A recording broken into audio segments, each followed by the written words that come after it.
I want to start today with a premise that is honestly a little chilling. Okay. It's a line from the material we're looking at that just stopped me in my tracks. Mm-hmm. It says, most people don't wake up one morning and decide to waste their life. It's a heavy opener. It immediately puts you on the back foot because it challenges the whole story we tell ourselves about failure. It really does.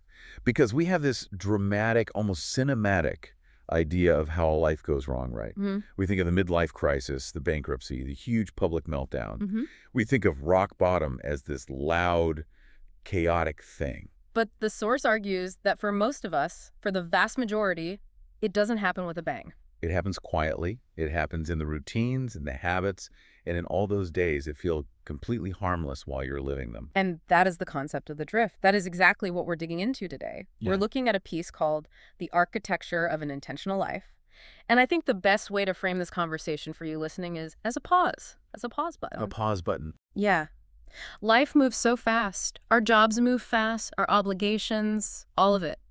This deep dive is a chance to just stop, look around, and ask a question that feels a little dangerous to ask. Wait, am I driving the car or is the car driving me? Okay, let's unpack that. Our mission today is to dismantle this whole idea of drifting. Right. And I want to be clear. The goal isn't to scare you. Well, maybe a little bit, but in a good way. It's about offering a specific kind of awareness.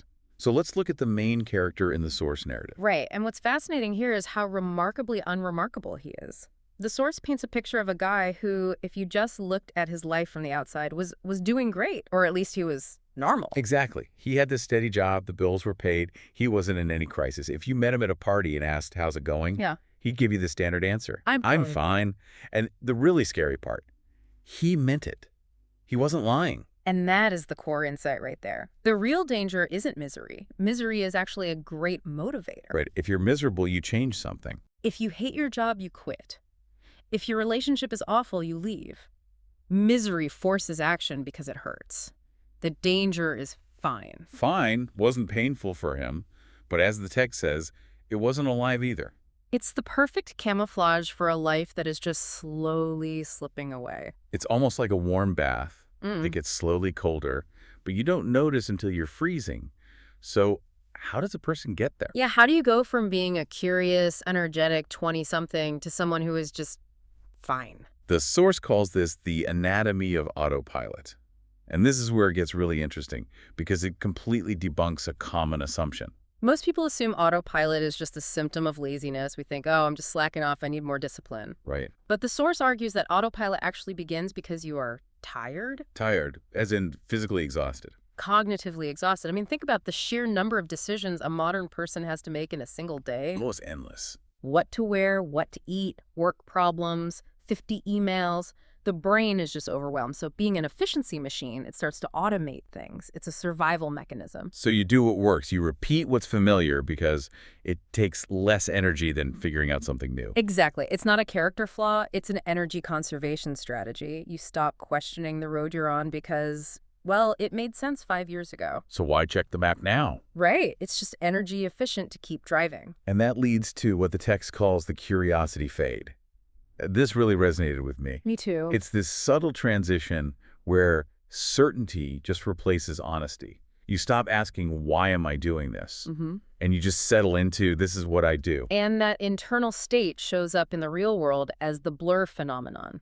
Yeah. The source gives this specific example that I think everyone can relate to. Try to remember exactly what you did last Tuesday. Last Tuesday, not yesterday. Not yesterday, the Tuesday before. I mean, I can guess. I probably worked, made coffee, answered emails, but specific details. It's just a gray haze. I couldn't tell you what I had for lunch or a single specific conversation. Exactly. And it's not because nothing happened. You lived through it, you had conversations, you moved through the world. But you can't remember it because nothing stood out. Because there was no emotional spike. Because there was no novelty. The brain stops recording when the input is identical to the day before. If you drive the same route to work every day, you stop seeing the houses. And if you live the same day over and over, you stop seeing your life. It brings up this terrifying description of the modern loop. The source just breaks it down. Wake up, work, scroll, sleep, repeat. Movement without direction. That's the definition. You're expending energy, the wheels are turning, but the car isn't actually going anywhere new. You're just burning gas. But here's the tricky part, and I think this is where a lot of high performers get stuck. While you're in that loop, you might actually be achieving things. Oh, for sure. This isn't about just sitting on the couch. This guy in the story, he was getting raises. He was getting recognition. Which brings us to one of the most profound concepts in this text, the trap of defensive success. Defensive success. I love that term, but it's also kind of tragic. Break that down. Well, usually when we think of success, we think of satisfaction, that feeling of, I did it. But for the guy in this story, achieving those goals didn't bring joy. It brought relief. Relief that he wasn't falling behind. Precisely. Think about sports. Offensive success is scoring a goal. It's thrilling. Defensive success is just stopping the other team from scoring. It's stressful. So you're chasing things not because they give your life meaning, but because you're afraid of what happens if you stop. It's success built on the fear of failure, not the pursuit of purpose. It's the golden handcuffs idea, but it's psychological. You build a lifestyle that requires you to stay in that loop just to maintain it. And to keep that engine running, to keep doing the things that make us feel safe but not happy, we use a very specific tool. The source calls it the myth of later. Later. The text says, later is one of the most expensive words in life. That line, that really hit me. It should. I mean, psychologically, later is a brilliant defense mechanism. It feels so responsible. I can't take that risk now. I have responsibilities. I'll do it later. It sounds mature. It sounds like you're being an adult. But the source points out the fatal flaw in that logic. Later has no deadline. And because it lacks a deadline, it just quietly disappears. Yep. It lets us feel like we are going to live that intentional life, just not today. We outsource our courage to our future selves. And we assume future me will be braver, richer, and less tired. But future me is just current me, with more baggage and less energy. Future me is tired, too. Okay, so we have this guy. He's in the loop. He's successful but defensive. He's banking on later. Now, usually in a movie, this is where the crisis hits. The heart attack, the divorce, he gets fired, the big rock bottom moment. But the text is adamant about this. It wasn't a tragedy, and I think that's so crucial for anyone listening to understand. If you're waiting for a crisis to wake you up, you might be waiting forever. It was an anticlimax. It was just a conversation. Someone simply asked him, "What are you excited about?" Such a simple question. Almost polite small talk? Totally innocuous. But it was the silence that followed that changed everything. He didn't have an answer. And let's be clear, it wasn't because his life was empty. He had a job, hobby is a Netflix queue. He had a calendar full of stuff. But he realized he hadn't asked himself that question. What actually excites me in years? He had plenty of obligations, but zero excitement. And that silence just revealed how much his world had shrunk. Emotionally shrunk. He had chosen predictability over possibility. Which brings us to comfort. We're all wired to seek comfort and safety. It's how we survived. But the source frames unchecked comfort as a cage. When everything is safe, nothing is meaningful. Because growth requires friction. It demands it. If there's no risk, if there's no uncertainty, you aren't creating a life. You are just maintaining one. Maintenance, not creation. That's a powerful distinction. It feels like the difference between being a gardener and being, I don't know, museum curator. That's a great analogy. You're just dusting off the statues of your past achievements. So beneath this routine, what's actually driving the ship? The source identifies it as fear. But not the fear of, tigers or starvation. It's social fear. The fear of judgment. Fear of starting over. Fear of looking foolish. We are terrified of being beginners again. And the text calls this the paradox of safety. We stay the same because it feels safer than risking regret. We think, if I try something new and fail, I'll regret it. But the argument here, and this is backed by so much end-of-life research, is that staying the same creates its own silent kind of regret. It's just slower. It accumulates over decades. There's the difference between hot regret, doing something stupid and wishing you hadn't, and cold regret. Yeah, not doing the thing and just wondering what if. And cold regret is infinitely heavier in the long run. Hot regret burns, but it fades. Cold regret freezes and stays with you. Which leads to the cost of playing small. I think a lot of people listening might feel this. Playing small can look really responsible from the outside. You're the reliable one, the steady one. You never rock the boat, but internally. The source says it feels heavy. It feels like carrying a version of yourself you never let exist. Wow. And that weight, that's the difference between the life everyone sees and the life you know you're capable of living. That dissonance is exhausting. Carrying a dead potential is heavier than carrying a live failure. Carrying a dead potential is heavier than carrying a live failure. That's going to stick with me. Okay, let's pivot. We've diagnosed the problem, the loop, defensive success, the fear. How do we break out? Because the danger here is that people listening just quit their jobs tomorrow. Please don't do that. That's just trading one form of panic for another. So what is the architecture of change that's described here? Well, the narrative shifts when the questions shift. He stopped asking, what should I do with my life? Which, let's be honest, is too big. It's paralyzing. It's the ultimate Sunday scaries question. Just makes you want to pull the covers over your head. Instead, he asked a much more uncomfortable but specific question.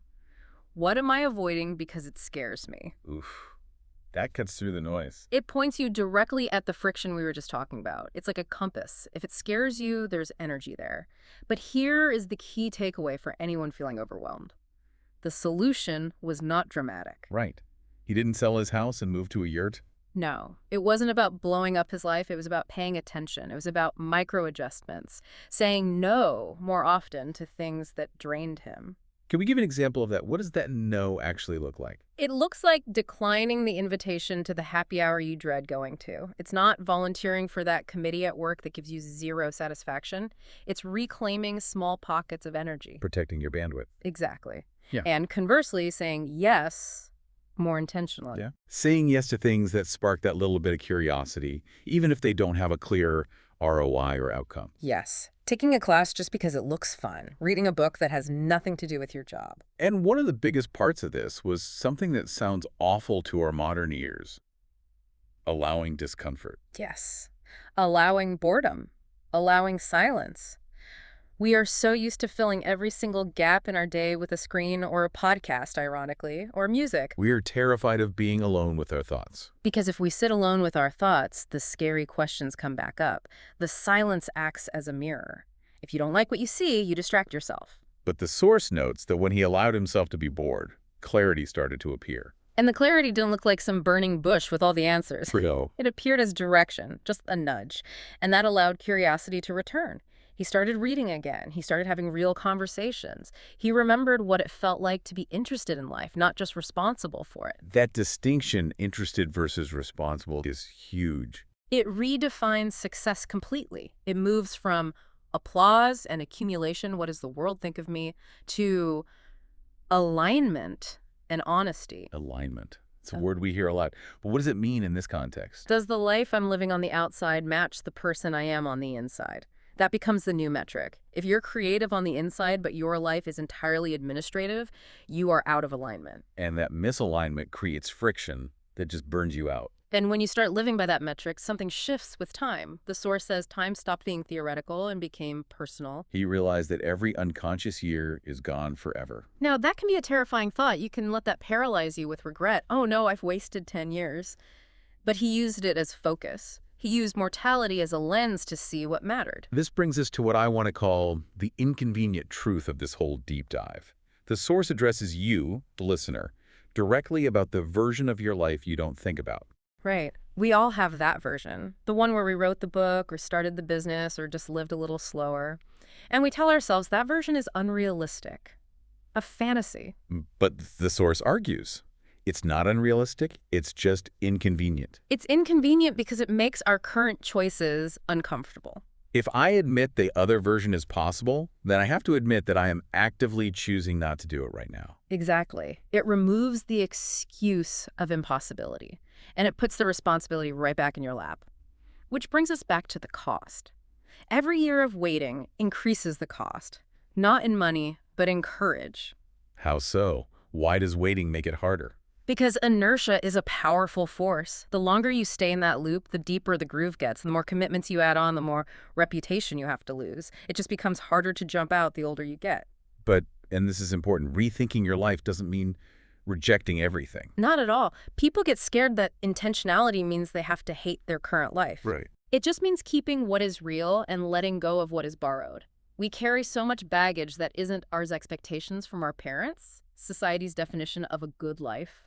So rethinking is just sorting through the suitcase and taking out the stuff that doesn't fit you anymore. You keep the things that bring you joy. You might keep the job, but change how you relate to it. You might keep the house, but change how you live in it.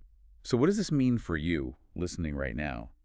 The source has a pretty direct challenge.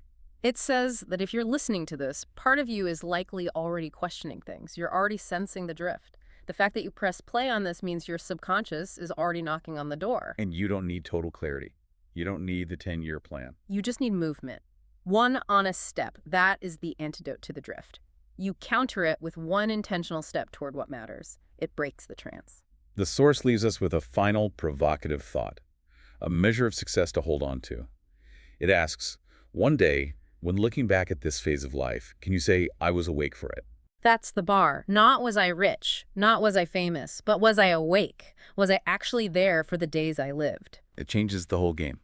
It stops being about winning and starts being about presence. And remember, this deep dive, this story, it isn't the answer. The source is very clear about that.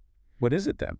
This is the pause before the answer. The pause before the answer. I love that. The answer has to come from you. We've just provided the silence you need to hear it. Exactly. Use the pause. Don't just rush to the next thing. That's all for this deep dive. Go be awake. We'll see you next time.